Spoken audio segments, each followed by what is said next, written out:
এ প্রার্থী কিন্তু মফিদুল হক সাহাজি নয়, এ প্রার্থী হচ্ছেন ছোট ভাইজান নওশাদ সিদ্দিকী সাহেব। প্রার্থী নয়, প্রার্থী হচ্ছেন বড় ভাইজান আব্বাস সিদ্দিকী সাহেব। এই যে আজকে প্রার্থী হয়েছে তার ইন্ধনে কত টাকা এক একটা ড্রেস পিছু দিতে হয়।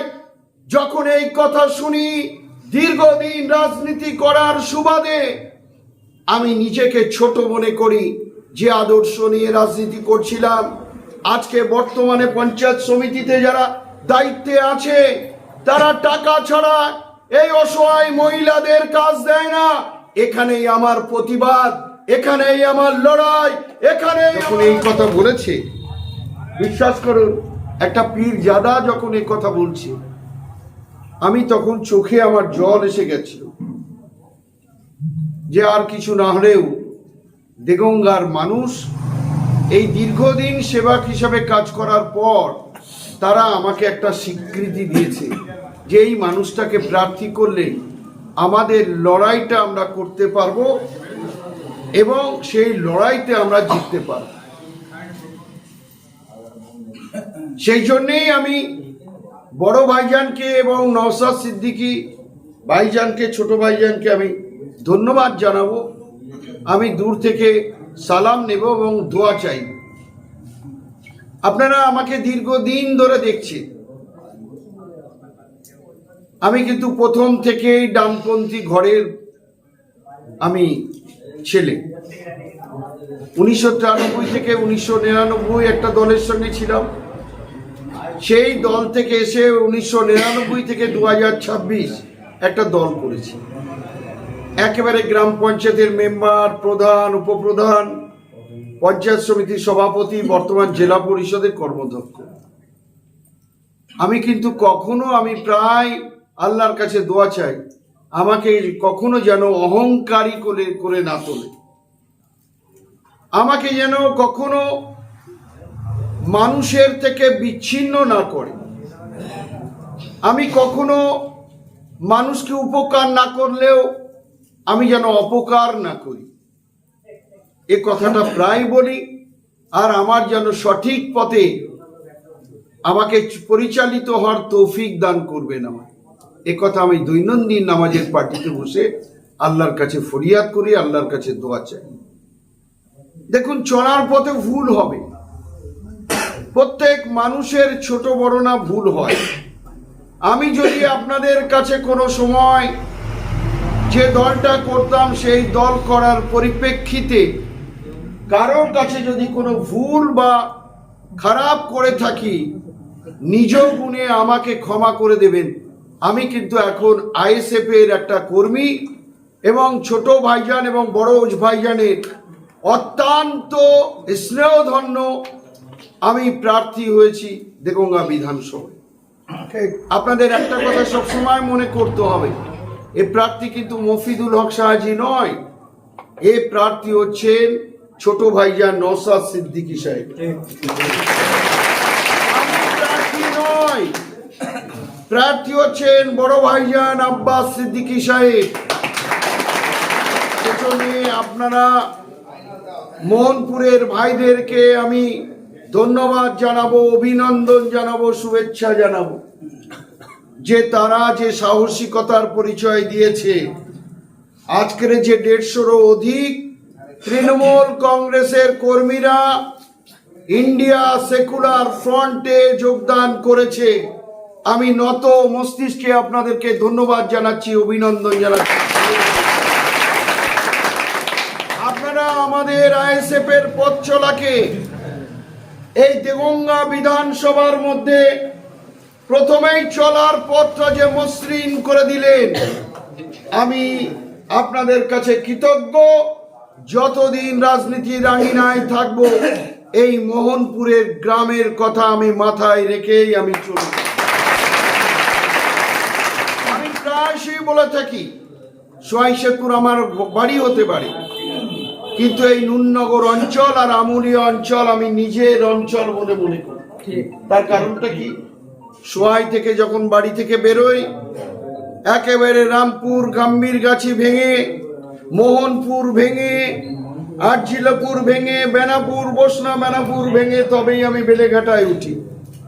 আবার ওদিক দিয়ে যখন যাই একেবারে নিমতলার উপর দিয়ে গাম্ভীরগাছি হয়ে, খাজুরডাঙ্গা হয়ে, চাঁদনি মার্কেট হয়ে, বিশ্বনাথ রামনাথপুর, বিশ্বনাথপুর হয়ে কার্তিকপুরে উঠি। আবার ওই দিক দিয়ে যখন যাই একেবারে খাপুর, বরুণ, দক্ষিণ বরুণ, চাঁদপুর, সুন্ডিপুকুর, একেবারে মাটিকোমরা, জীবনপুর, তারপরে আপনার কুচেমোড়া, মির্জানগর, গোদার মোড় হয়ে বেড়াচাপা। সেহেতু এই যে এলাকাটা, আমি মনে করি এটা আমাদের এলাকা, আমার গ্রাম, আমার অঞ্চল। এই লড়াই কিন্তু অত্যন্ত শক্ত। এই যে নওশাদ ভাই সাহেব, আব্বাস ভাই সাহেব কেন আমায় প্রার্থী করলো, তাদের একটা অনুমান, তাদের একটা লক্ষ্য, তাদের একটা চিন্তা ভাবনা যে এমন একটা প্রার্থীকে করব সে যেন আমাদের ফুরফুরার সিলসিলা হয়। বিশ্বাস করুন, আমায় বলেছিল কি আপনি কি ফুরফুরা সিলসিলা? আমি বললাম আমি ফুরফুরা সিলসিলা মানে? আমি একটা ছোট্ট আপনার কথা বলি, সেখানে মনে হয় ইনজাম আমরা ছিল। আমি বলেছিলাম আমি যেদিন 1998 সালে প্রধান হয়েছিলাম, আমি প্রধান হয়েই আমাদের আমুলিয়ার শহীদ বিশ্বাস আর আমাদের পাড়ার হারুন শাহজি ভাই সাহেবকে নিয়ে মেজে হুজুরের কাছে দোয়া চাইতে গেছিলাম।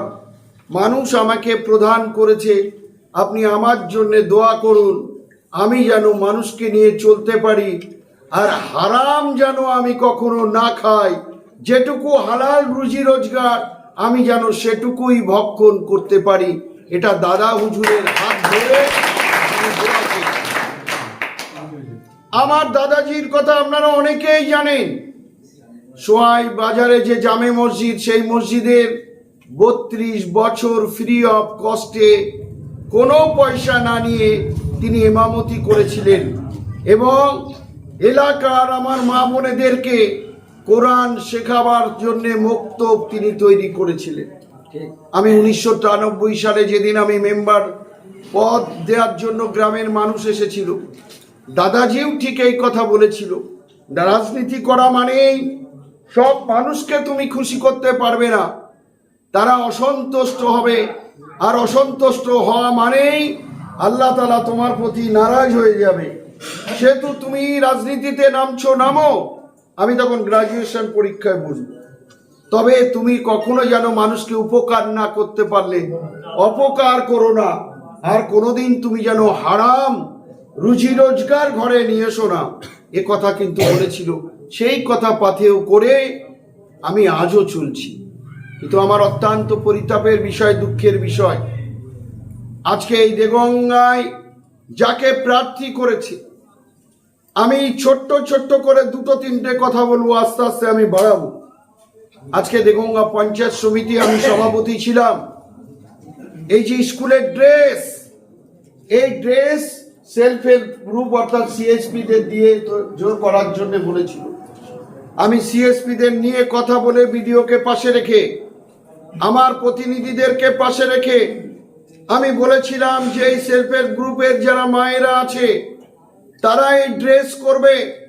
এদের কাছ থেকে যদি কোনোদিন কেউ পয়সা নেয় বা আপনারা যদি আমার অগোচরে পয়সা দেন, আমি কিন্তু আপনাদের কাজ দেব না। আর যারা টাকা চাইবে আমাকে আপনারা ডাইরেক্ট বলবে, আমি সে ব্যবস্থা করে দেবো যাতে টাকা পয়সা আপনাদের না নিতে পারে। এভাবে আমি করার চেষ্টা করেছিলাম। কিন্তু পঞ্চায়েত সমিতিদের থেকে যখন আমি জেলা পরিষদে চলে গেলাম, আপনাদের কাছে আমি দায়িত্ব নিয়ে বলছি, যারা এই ড্রেস করে প্রত্যেকটা অঞ্চলে তাদেরকে জিজ্ঞাসা করবেন যে এখন আপনাদের এই ড্রেসের কাজ নিতে গিয়ে এই যে আজকে প্রার্থী হয়েছে তার ইন্ধনে কত টাকা এক একটা ড্রেস পিছু দিতে হয়।